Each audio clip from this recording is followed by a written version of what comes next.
Quand on sait que les puissances occidentales, pour ne pas dire les puissances mondiales, peuvent émettre de l'argent scriptural ou fiduciaire ex nihilo, cela nous fait réaliser, à nous, pays de la zone CFA, dans quelle partie de poker menteur nous nous sommes engagés.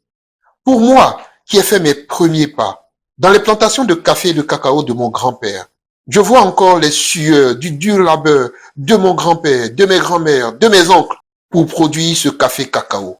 Quant à l'exportation, celui qui décide du prix n'est pas celui qui souffre pour produire ce café cacao. Quand celui qui décide du prix oscille entre son bureau et la machine à café, ne connaît pas, est loin d'imaginer la souffrance des producteurs.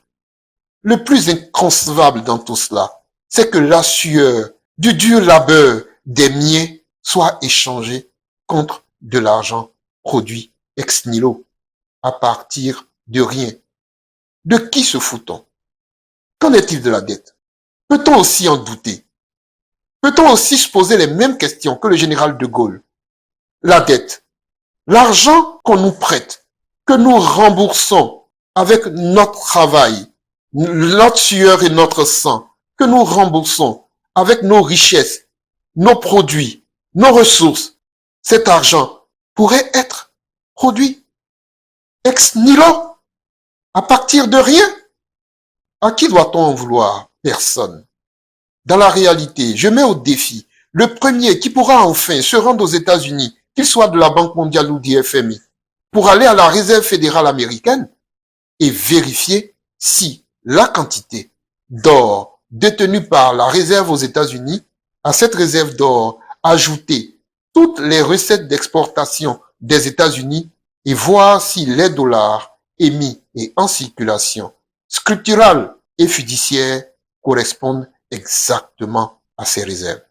Je mets au défi quiconque pourra se rendre à la BCE ou alors à la Banque de France pour pouvoir faire le même match.